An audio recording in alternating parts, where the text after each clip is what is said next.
Merhaba sevgili arkadaşlar, Canım Anne YouTube kanalımıza hoş geldiniz. Bugünkü videomda sizlerle birlikte bu görmüş olduğunuz tatlı şirin tacı yapacağız.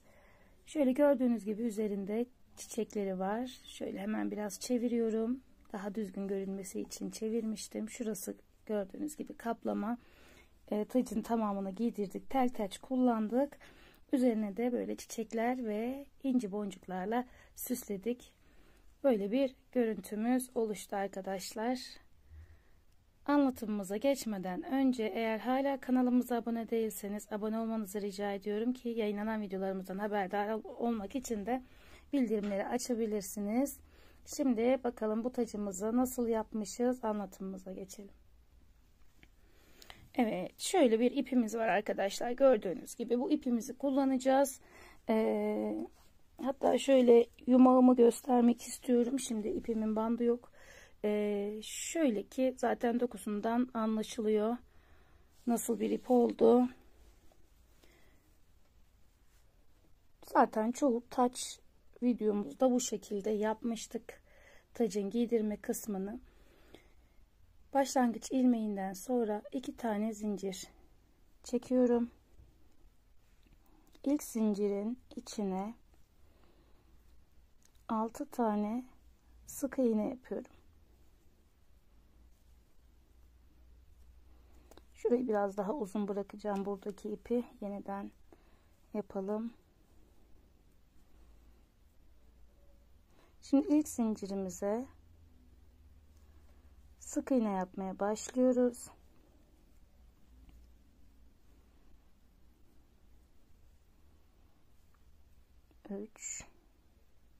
İpi şöyle dışarıda bırakacağım. 4 5 ve 6. Şimdi ilk sık iğneme yeniden geçtim. Buradan bir üst sıraya geçmek için bir farklılık yapmayacağım. Direkt sık iğnemi yapıyorum ki dolana dolana öreceğim. Yani bu 6 tane sık iğneyi sürekli örerek devam edeceğiz.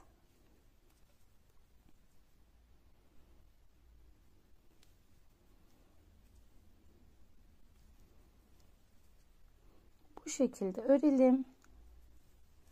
Şimdi ip kısmını bu tarafta bırakmıştım bildiğiniz gibi. Önce biraz ters yöne dönüyor gibi görünse de daha sonra hemen elimizle çevirelim. Şöyle düz kısmı dışarıda kalacak şekilde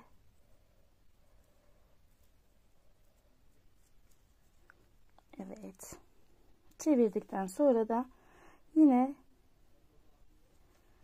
bu şekilde örmeye devam edeceğiz.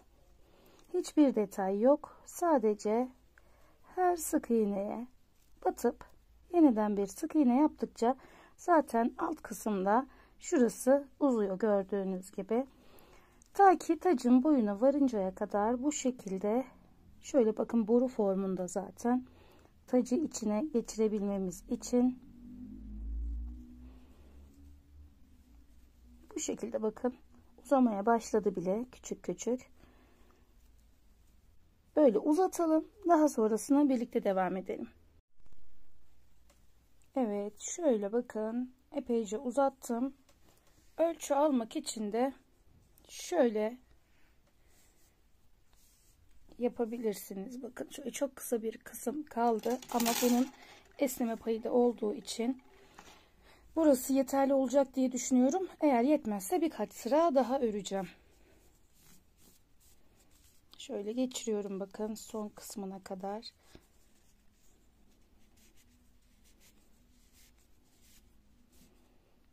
Evet, şöyle 1-2 sıra daha ördükten sonra tamamlanmış olacak.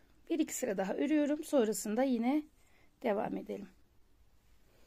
Evet, birkaç sıra daha ördüm. Şöyle ipimi kesiyorum. Ve ilmeğimi şuradan çekerek çıkarıyorum. Bu kısmı dikerek birleştireceğim. Tığla da birleştirebilirsiniz.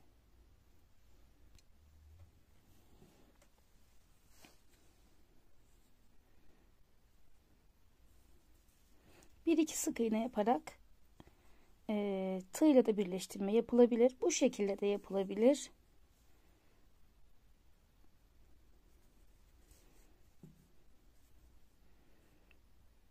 Şöyle bir de düğüm atalım. Burası sağlamlaşsın ve taç giydirme işlemimiz tamamlanmış olsun arkadaşlar. Düğümü attıktan sonra da şöyle iç kısımdan geçiriyorum. İğnemle ipimi.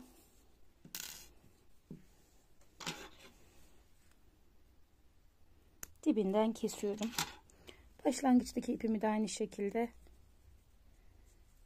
şöyle iç kısma çekip daha sonra keserek görüntünün düzgün olmasını sağlayacağım.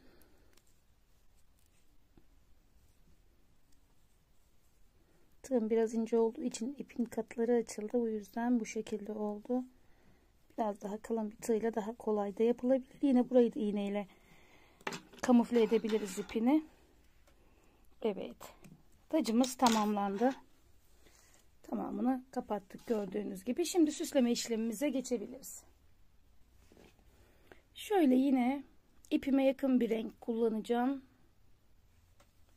Çiçek kısmı için. Başlangıç ilmeğinden sonra 6 tane zincir çektim. İlk zincirimi batıyorum ve şöyle minicik bir halka oluşturdum. 3 zincir ve halkanın içine geçip bir tane üçlü trabzan, yanına bir üçlü trabzan daha yapıyorum. Şu şekilde bakın. Daha sonra 3 zincir çekiyorum ve oluşturduğumuz halkadan bir sık iğne ile burayı bağlıyorum. Şöyle bir yaprak oluşturdum. Bu şekilde 4 tane yaprak oluşturacağım. Öncesinde 3 zincir, ardından 2 tane üçlü trabzan, daha sonra 3 zincirle yine başlangıçta oluşturduğumuz halkaya sık iğne ile bağlayarak yaprağımızı tamamlayalım şu şekilde.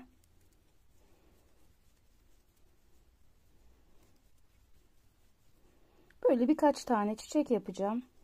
Daha sonra çiçeklerimi tacın üzerine dikerek sağlamlaştıracağım. Şöyle de olabilir. Yapıştırarak da sabitleyebilirsiniz. Sonuncu yaprağımızı da yapıyoruz. Yine 3 zincirle ortadaki halkaya geçip sık iğnemizi yaptıktan sonra sıkıca bir zincir, bakın görüntümüz bu şekilde. İpimizi kestikten sonra bu başlangıçta ve sonda kalan ipleri arkada şöyle içinden geçirerek kamufle edeceğim, saklayacağım bunları.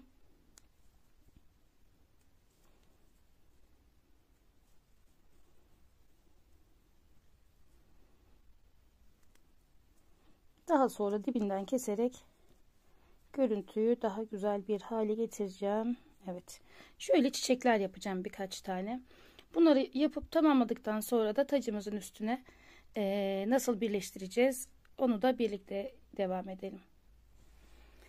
Evet, 6 tane çiçek yaptım. Şöyle ikişer renk olacak şekilde. Şimdi bunları şöyle tacımızın üstüne yerleştireceğiz. Ne şekilde yapacağımızı önce şöyle bir karar verelim. Mesela şu şekilde yapılabilir. Şöyle yan yana dizerek dikişini tamamlayabiliriz.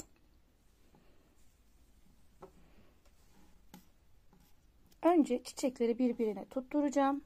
Küçük küçük düğümlerle. Daha sonra da tacın üzerine tutturacağım. Şöyle düz kısımlarını birbirine gelecek şekilde getiriyorum ve şöyle küçük bir noktadan bir düğüm atarak burayı birleştiriyorum. Şöyle ipimizi yakıp yapıştıralım. Bakın Hiçbir görüntüde ip kalmadı. Şimdi diğer yaprakta da aynı işlemi yapacağım. Bakın şöyle biraz bıraktım alt kısmından. Düğüm yapmanıza da gerek yok.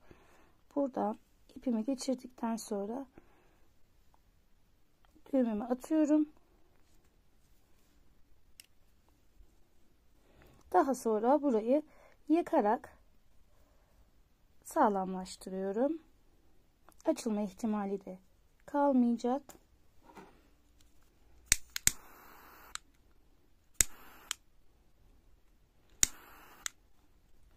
Evet, şöyle bütün çiçekleri yan yana birbirine ekleyeceğim. Daha sonra da tacımızın çiçekleri birbirine diktikten sonra şöyle tacın üstüne de bir kısmını işledim. Bakın, dikerek yapmayı tercih ettim.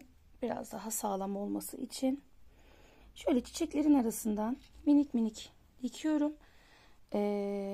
İnce ip kullandım. Şöyle dikişler görünmesin dışarıdan diye bakın. Şöyle incecik incecik dikiyorum. Orta kısmına geldiğimde de bir tane inci yerleştiriyorum.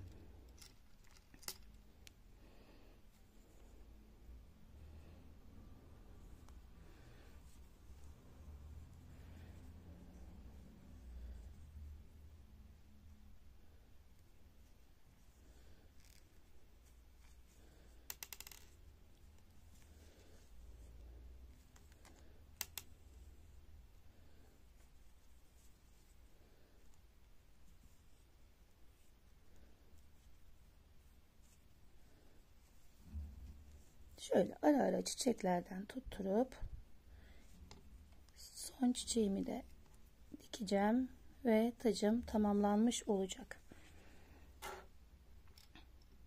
Bir tane daha inci.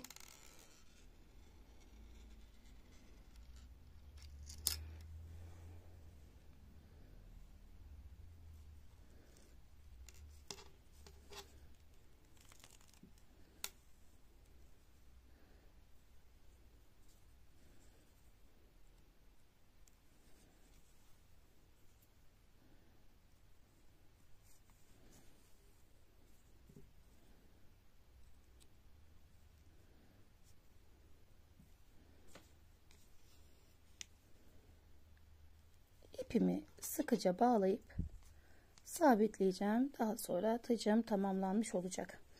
Evet arkadaşlar, görüntümüz bu şekilde. Tacımızı tamamladık. Şöyle çevireyim, hatta daha güzel görünsün. Evet. Gördüğünüz gibi hem basit hem kolay, hızlıca yapabileceğiniz bir model yapmaya çalıştım arkadaşlar. Umuyorum ki sizlerin de beğeneceği bir içerik olmuştur. Eğer hala kanalımıza abone değilseniz abone olmanızı rica ediyorum. Yayınlanan videolarımızdan haberdar olmak içinse bildirimleri açmayı lütfen unutmayın arkadaşlar. Daha sonraki videolarımızda tekrar görüşmek üzere. Hoşça kalın, sağlıcakla kalın.